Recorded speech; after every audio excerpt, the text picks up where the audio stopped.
We flew from San Luis Potosi to the airport in Cancun, Mexico. Now, we arrived at the airport at about 10 o'clock at night. There wasn't a lot going on there, as you can see here. Here we are just off our airplane, looking back at the airplane that we flew on, walking down the corridor as we're headed toward the main parts of Terminal 2. Now, because we were flying domestically, we did not have to go through immigration, which you have to do if you fly into Terminal 4. And now here we are coming into the main part of Terminal 2. You'll see some car rental agencies coming up here. Baggage pickup is also in this area. Paulette and I did not check any bags, so we didn't have to stop there.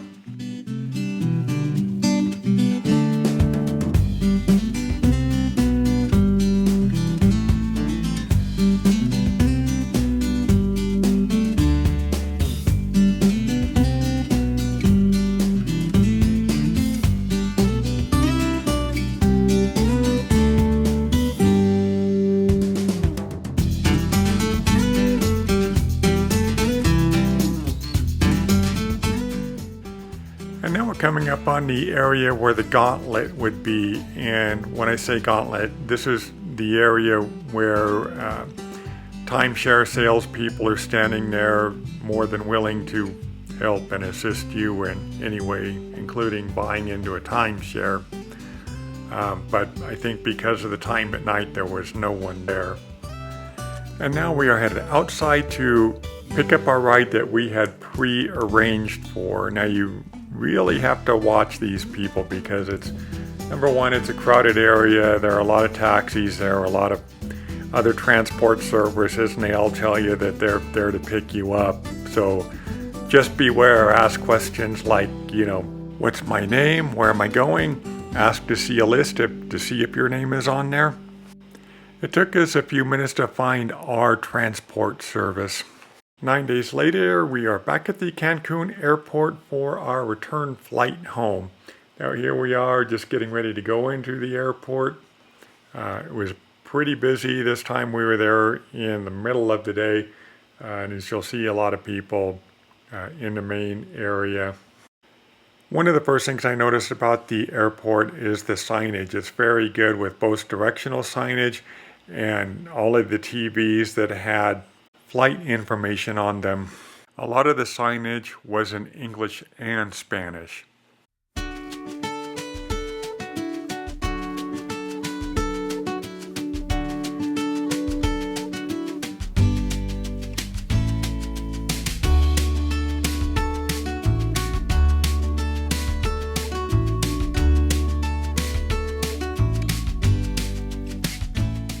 Now we got to bypass this section because we did all of the pre-boarding online, which was very handy. The Volaris app and their website was very good.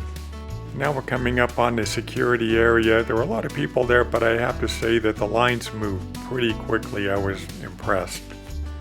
Now here we are at the scanning machines. Paulette actually got flagged because she had a seashell in her baggage, and they wanted to look at it, and then they determined it was too big. Now she thought she might get flagged for the seashell, but she decided to try it anyway, even though it wasn't that big, and she had to leave it there. But I've got a question coming up in the video, because after you get through this point, they sell objects that are much larger than her seashell that could be used as a weapon, certainly. And they also sell bottles of stuff that are like way more than 3.2 ounces. So I want to know if you guys have any idea why this is okay after you get through the checkpoint. Just curious, please leave a comment below. There were a lot of high-end stores in the Cancun airport. I was kind of surprised, and of course the prices, being as that it's in an airport, just makes things that much higher.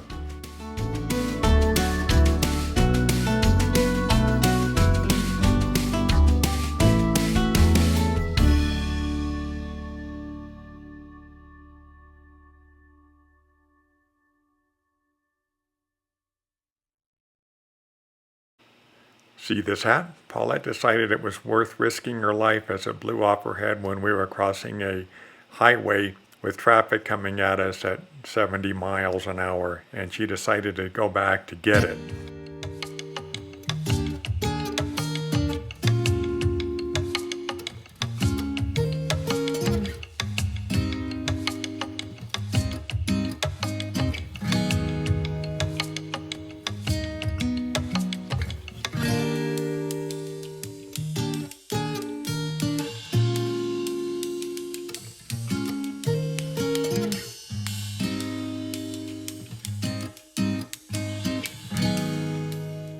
We're walking around on the first floor of the airport. We are getting ready to actually go up to the second floor, that where there'll be more shopping and food.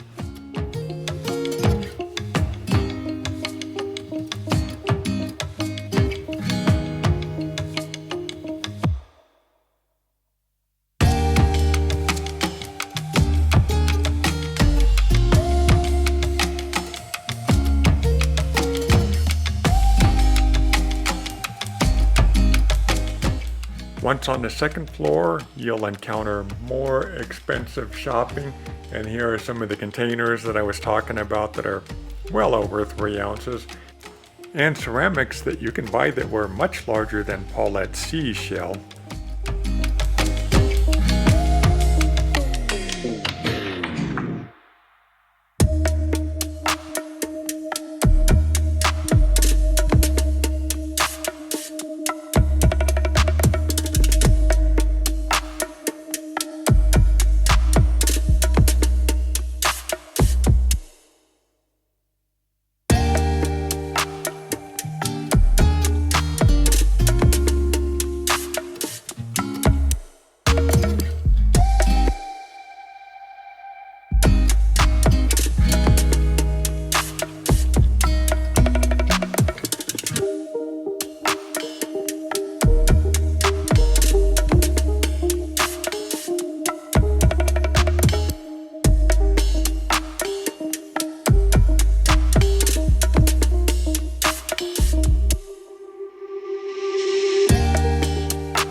And here we are coming into one of the food court areas. There was a Panda Express here that we ate at, and actually the food was pretty good. This area of the airport was beautifully done. Definitely upscale though. After eating, we headed back downstairs to look for our gate, which was in the A section here. As you can see, there's a lot of people, a lot of action going on. The one thing I will say is they don't make many overhead announcements, so really you have to be on the ball and be looking at the screens to find your gate and be prepared for a gate change, also by looking at the screens.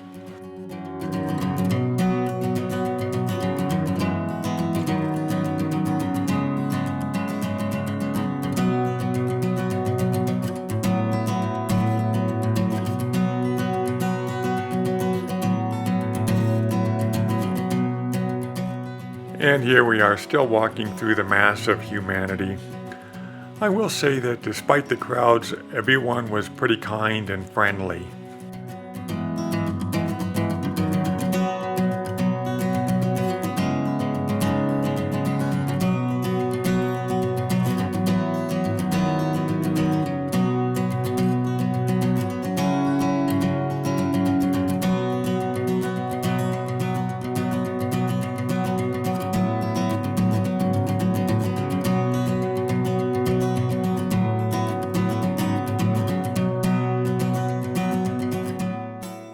we got into the line to board our flight.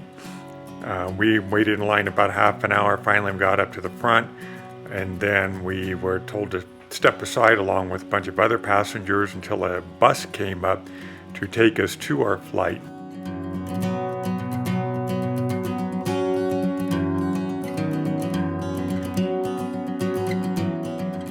We waited for quite a while on the bus. In fact, our scheduled flight takeoff time had come and gone. We weren't that concerned about it though, because everyone else on this bus was also going to the same airplane. Later, we discovered that our flight was delayed because they were actually changing a tire on the plane. If you like what we're doing, we hope that you'll subscribe, click the like button, leave a comment. You know, all of the things that the other YouTubers ask you to do. Thank you for watching our video.